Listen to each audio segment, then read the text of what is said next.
Graça e paz. Vamos abrir a palavra de Deus em Mateus capítulo 16, verso 24.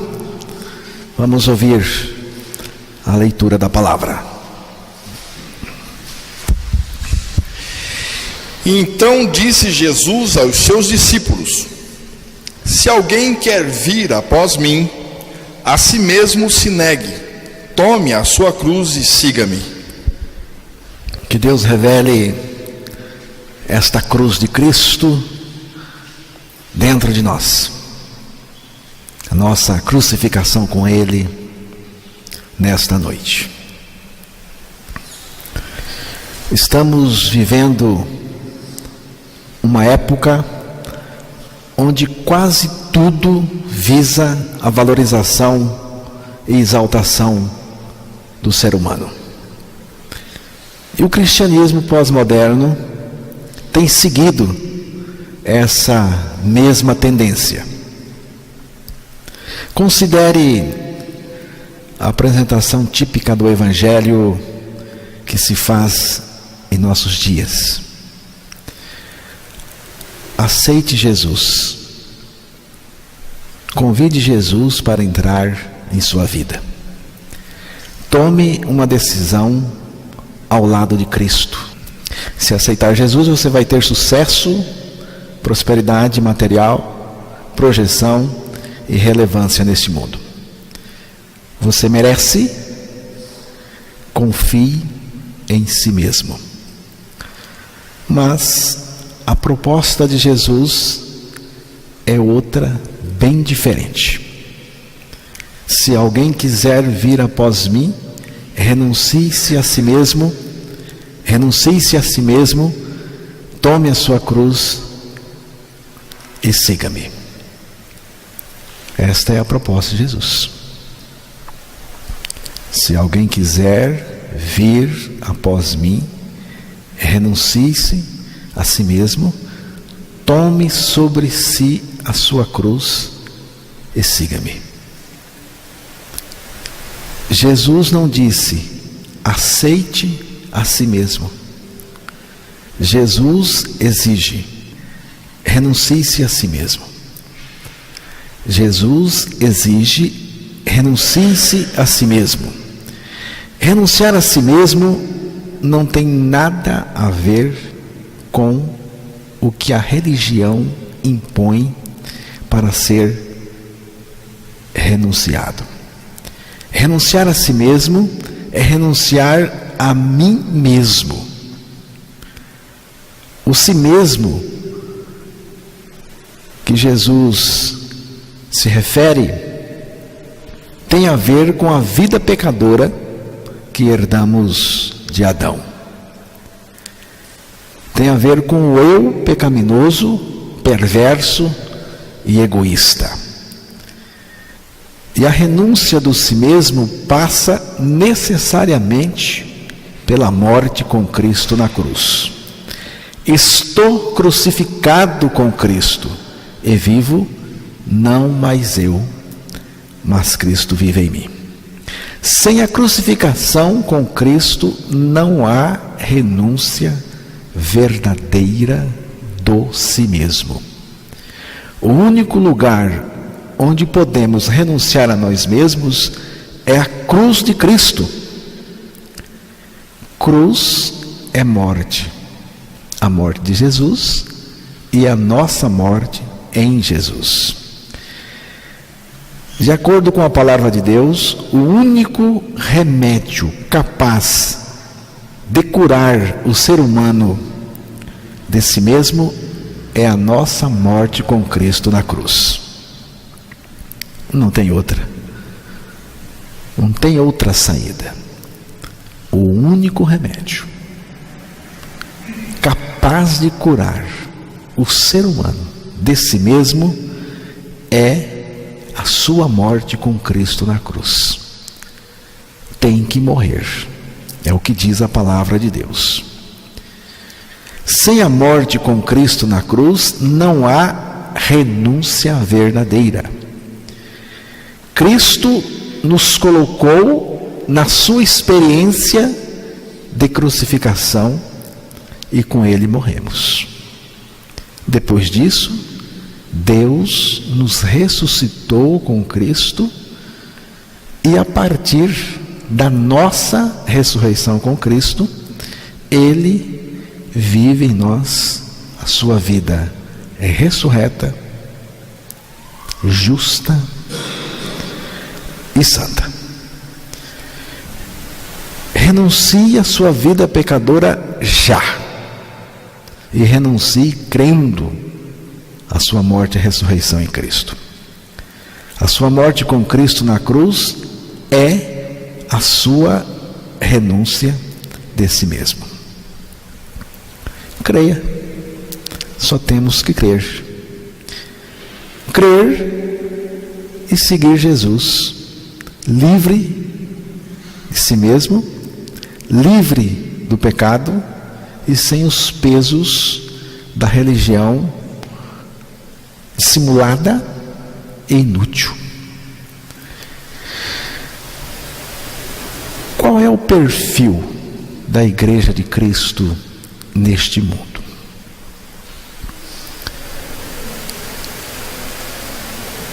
Irrelevância. A grande mensagem que nós temos para pregar, para anunciar, como seguidores de Jesus Cristo, é que Deus nos ama não por causa do que somos, fazemos ou realizamos, mas porque Ele nos criou, nos redimiu em seu amor e nos escolheu para anunciarmos o seu amor como a verdadeira fonte da vida. Todo cristão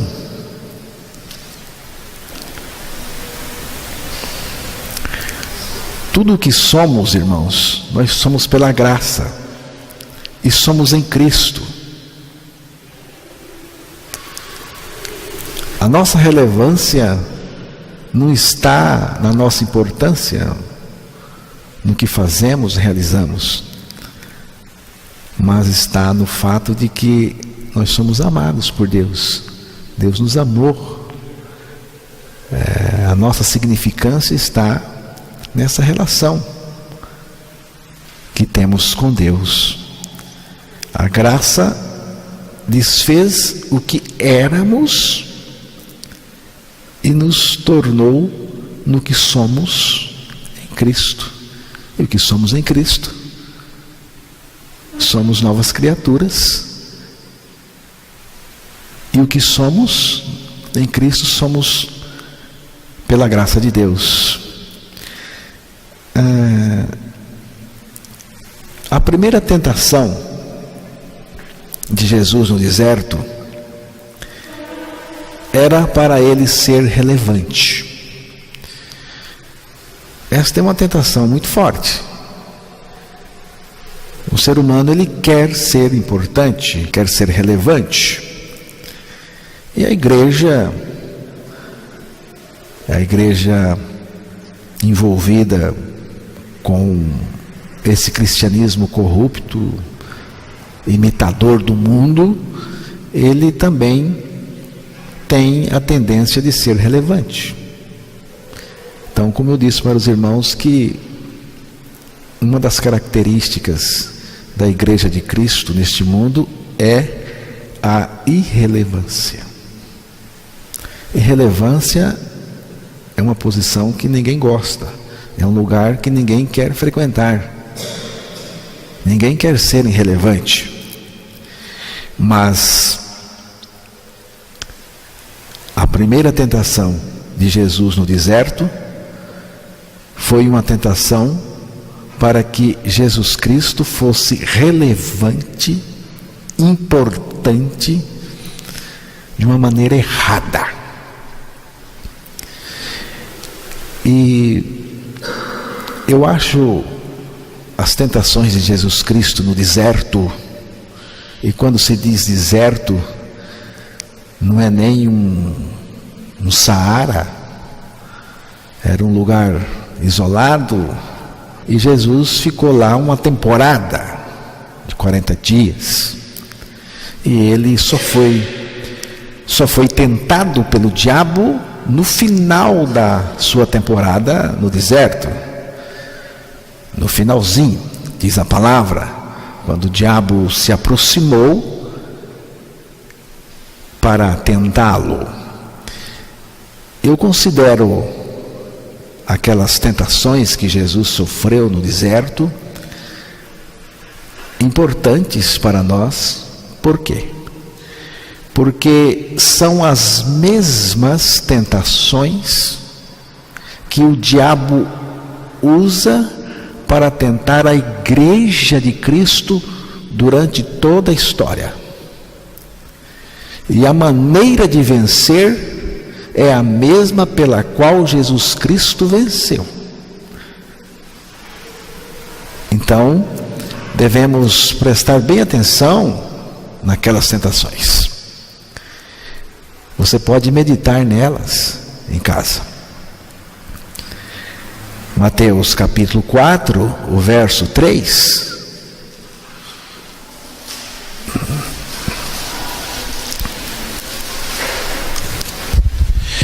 Então o tentador, aproximando-se, lhe disse: se és filho de Deus, manda que essas pedras se transformem em pães.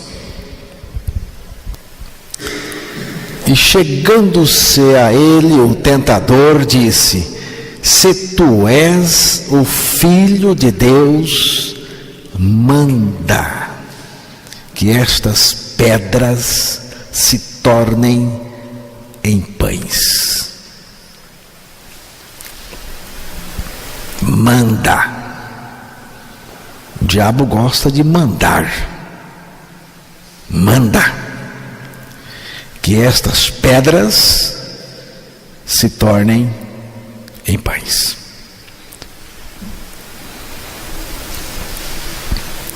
Considere o seguinte: Jesus estava isolado do convívio das pessoas. Ele estava no anonimato, despercebido, fora do foco das atenções,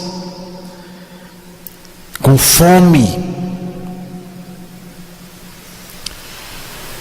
porque no final da temporada, no deserto, ele teve fome, sofrendo todas as dificuldades do deserto e azucrinado por Satanás. Ele estava num lugar chamado irrelevância. Irrelevância. Irrelevância não significa derrota. Do ponto de vista do mundo, era um aparente fracasso. Jesus Cristo, visto do ponto de vista do mundo, era um fracassado, um homem distante da badalação, fora do foco das atenções, longe dos corredores do poder. Então Jesus estava num lugar chamado irrelevância. Dentro desse quadro apresentado, Satanás se aproximou do Senhor e pediu para ele provar o seu poder, ou tornar-se relevante, importante, notável, transformando pedra em pães. Você já pensou? Se Jesus tivesse transformado pedra em pães, e ele poderia, assim ele não fez o milagre dos pães? Qual mais difícil ou mais fácil para ele? Você já pensou que espetáculo teria sido? Uma romaria indo ao deserto, ver um homem que transforma pedra em pães? Então, Satanás estava chamando Jesus para sair da insignificância. Sai daí. Vem para a badalação, para o extraordinário, para o espetáculo.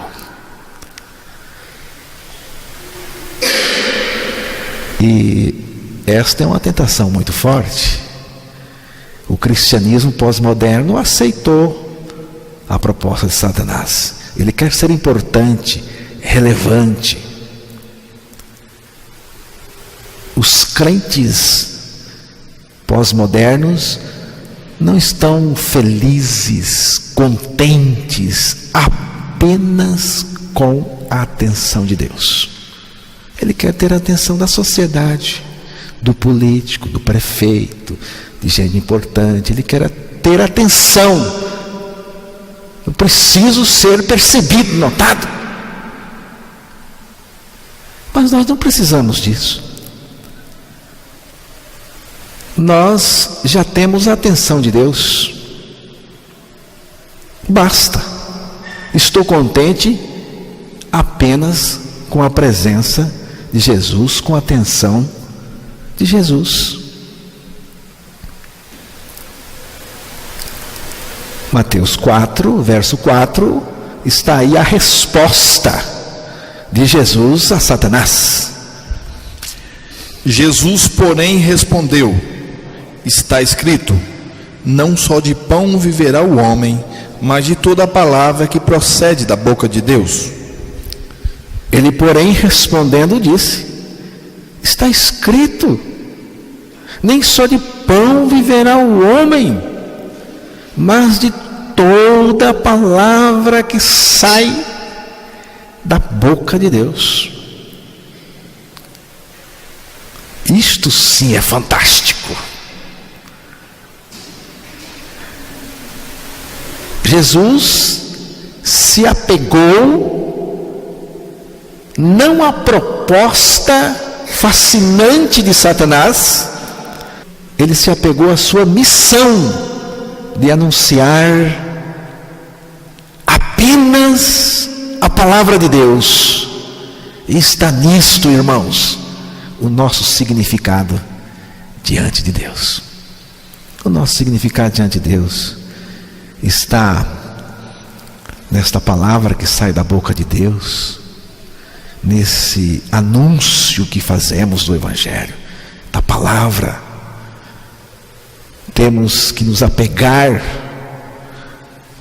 a essa missão de anunciar a palavra de Deus. Eu quero ficar com a palavra de Deus. O projeto de Satanás é o de nos tornar relevantes diante do mundo por meios ilegítimos. Irmãos, este mundo vive em torno da competência, mas a igreja vive em torno da fé. O mundo vive de concorrência, de quem pode mais, de quem sabe mais, de quem é mais competente. O mundo vive em torno da competência. Ou você tem competência ou você está derrotado. Mas a igreja de Cristo vive da fé. É da fé que ela vive, não é da competência. A fé fala de uma relação que nós temos com Deus. O cristianismo corrupto gosta de imitar o mundo. A cristandade pós-moderna quer ser competente, quer um pastor competente, quer um líder competente, um programa competente que lhe dê relevância.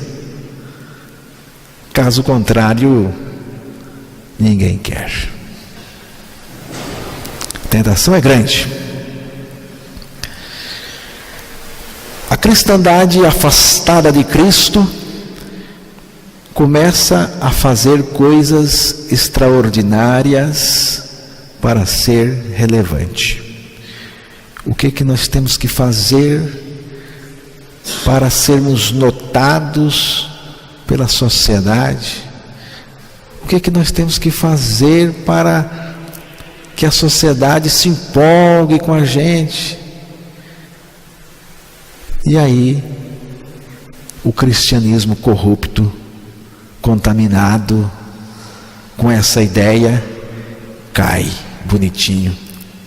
Começa a imitar o mundo, começa a fazer aquilo que o mundo faz, para que o mundo goste, para que o mundo se empolgue com ele.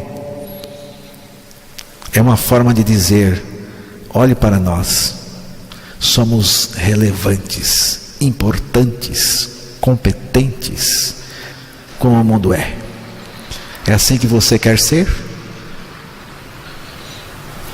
Esta foi uma tentação que Satanás levou a Jesus no deserto. A nossa relevância não está no fato de que fazemos alguma coisa, de que somos importantes. Está no fato de que nós somos amados de Deus. Quando Jesus foi batizado, diz que ele foi guiado pelo Espírito Santo ao deserto para ser tentado pelo diabo. Mas antes do Espírito guiar o Senhor ao deserto para ser tentado, ele ouviu um testemunho do Pai. Qual foi o testemunho que Jesus ouviu do Pai? Este é o meu filho amado, em quem tenho todo prazer. Pergunto aos irmãos: quantos milagres Jesus tinha feito? Quantas obras ele tinha feito? Nenhuma obra, nenhum milagre. Ele não tinha começado ainda o seu ministério grandioso, seu ministério maravilhoso. Muito antes de fazer qualquer coisa, o Pai chega e diz para ele: este é o meu filho amado, eu te amo. Antes de fazer qualquer coisa, porque Deus não nos ama por aquilo que fazemos, realizamos, porque somos importantes. Deus nos ama porque Ele nos ama. E é aí que está a nossa relevância, irmãos. Somos amados. Somos amados por Deus. E porque somos amados por Deus, nós o amamos. Você sabia que nós amamos a Deus porque Ele nos amou primeiro? O nosso amor a Deus é uma resposta do amor que Ele tem por nós. Nós amamos a Deus de volta, com o mesmo amor com o qual Ele nos amou e depositou em nós. este amor, porque a palavra do Senhor diz que o amor de Deus está derramado nos nossos corações pelo Espírito. É o que diz a palavra de Deus. O amamos por aquilo que Ele é e representa para nós. Isto nos basta. Isto nos basta como igreja de Cristo. Jesus fez uma pergunta muito interessante para Pedro. Você me ama? Evangelho de João, capítulo 21, verso 15. Jesus fez esta pergunta 3 vezes ao apóstolo Pedro, mas vamos ficar só com o versículo 15. Depois de terem comido, perguntou Jesus a Simão Pedro: Simão, filho de João, amas-me mais do que estes outros? Ele respondeu: Sim, Senhor, tu sabes que te amo. E ele lhe disse: Apacenta os meus cordeiros. Você me ama? Esta pergunta é o centro de todo o ministério cristão, porque é uma pergunta que permite que sejamos ao mesmo tempo irrelevantes e verdadeiramente confiantes.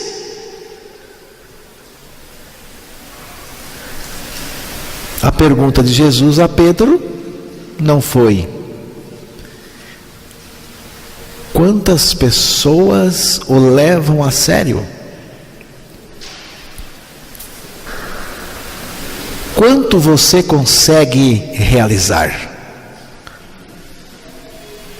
Você pode mostrar algum resultado que o torne importante e relevante? Qual é o seu currículo? Não. A pergunta é esta: você me ama? Você está apaixonado por mim?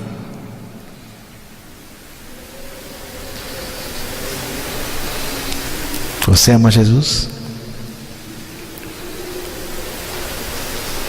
Ama mesmo?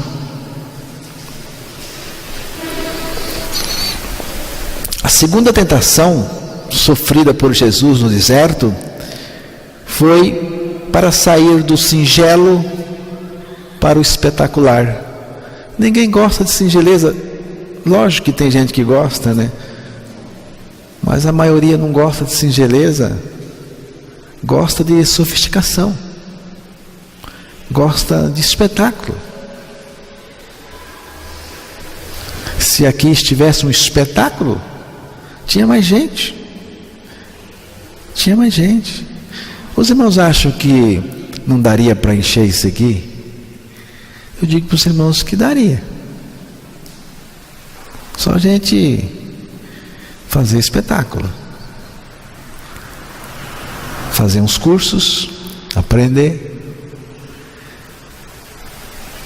E fazer coisas aqui. A gente enche.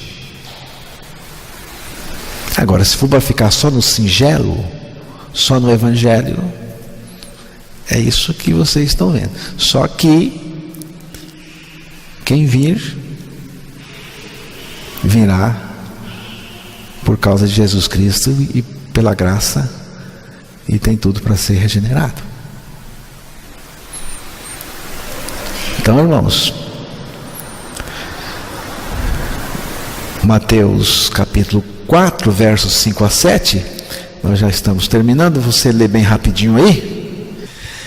Então o diabo o levou à cidade santa, colocou-o sobre o pináculo do templo e lhe disse: Se és filho de Deus, atira-te abaixo, porque está escrito: aos seus anjos ordenará a teu respeito que te guardem, e eles te sustentarão, e nas suas mãos, para não tropeçares em alguma pedra. Respondeu-lhe Jesus: também está escrito: não tentarás o Senhor teu Deus. O diabo o transportou à cidade santa e colocou-o no pináculo. O pináculo é o ponto mais alto.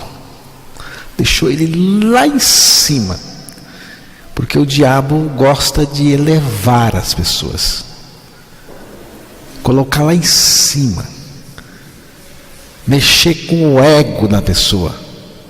É lá em cima, naquela posição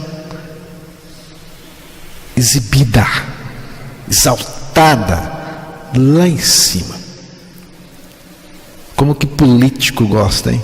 Mas não é só político, é todo mundo que não é regenerado.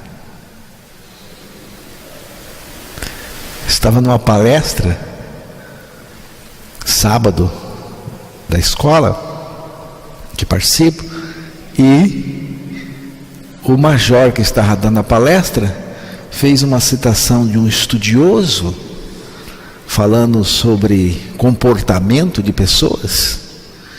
E ele falou de um estudioso que disse que o ser humano, desde os pequenos até os maiores, tem um animal dentro, acorrentado, porque a civilização acorrentou esse animal dentro da pessoa, e esse animal fica com vontade de se expressar, e quando ele se expressa, é a violência, é o mau comportamento, esse animal que está ali dentro, que a civilização controlou o bicho. Você sabe o que é civilização? Essa educação. E aí amansa o bicho. Só que o animal que ele estava dizendo lá, eu estava pensando comigo no banco, esse animal que o estudioso lá chamou de animal, a palavra de Deus chama de velha natureza, de velho homem. Está aí dentro. E muitas vezes o velho homem é amansado, domesticado na escola, pela civilização e também pela religião, que amansa o homem velho. Crente amansado, com o velho homem ali dentro, mas tem hora que ele se manifesta, tem hora que desamarra o bicho e não tem quem segure. É por isso que tem que morrer com Cristo na cruz, porque morrendo com Cristo morre o animal que está lá dentro, a velha natureza, a jararaca do Lula, que ele disse, deram uma paulada na jararaca, mas não mataram, porque tem que acertar a cabeça. Quem é a jararaca? A jararaca é o Lula, jararaca era eu, é o Temer, jararaca é todo mundo que nasceu neste mundo, que tem a jararaca lá dentro, amansada, e tem que morrer. Tem que morrer.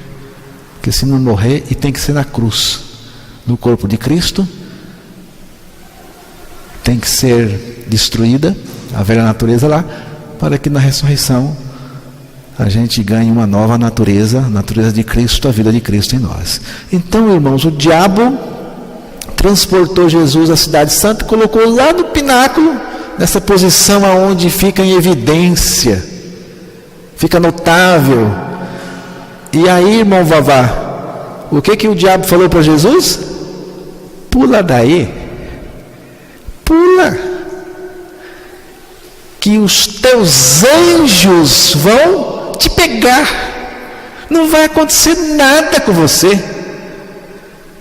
E os irmãos imaginam o espetáculo que seria Jesus Cristo pulando daquela altura, caindo na maciota, não acontecendo nada com ele, a cidade inteira iria para lá para ver o espetáculo? Porque o diabo gosta disso, gosta de evidenciar o ser humano.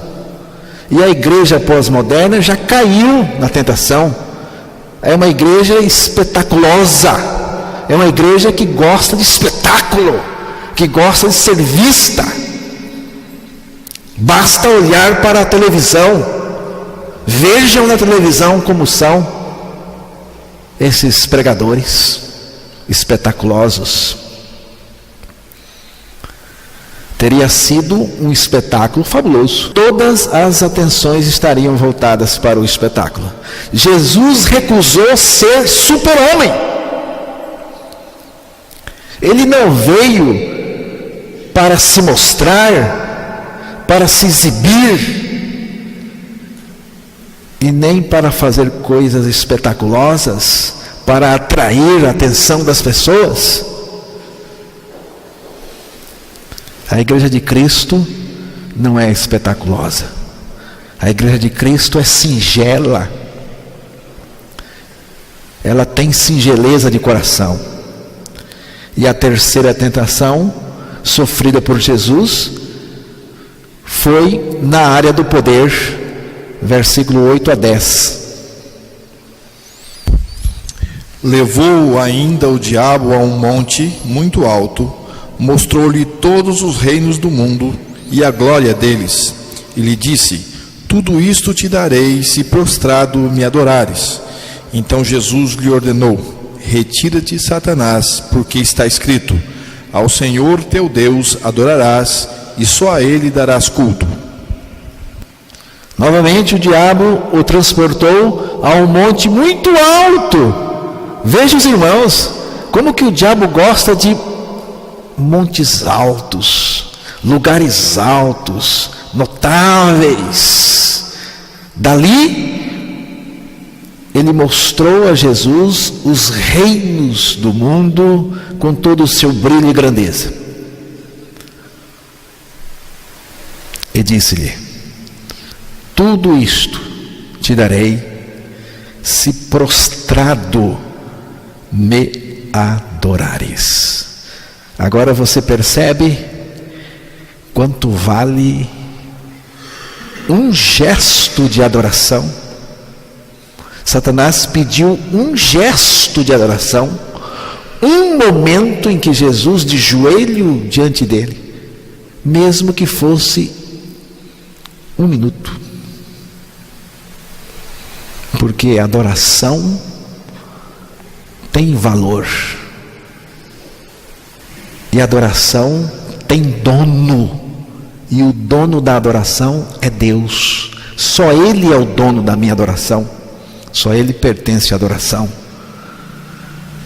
Então Jesus disse para o diabo: cai fora, porque está escrito: ao Senhor teu Deus adorarás, e só a Ele servirás. Irmãos, você não deve mudar a ordem do que está escrito aqui. Adorarás e servirás. Primeiro você tem que adorar, depois servir. Não é para servir e adorar depois. Porque a igreja carnal gosta muito de servir, de fazer, mas não gosta de adorar. Então, primeiro adorar, depois servir. Jesus estava despojado de qualquer ideia de poder. Sendo Jesus o Rei dos Reis, Senhor dos Senhores, aquele que tem todo o poder, porque Ele é Deus,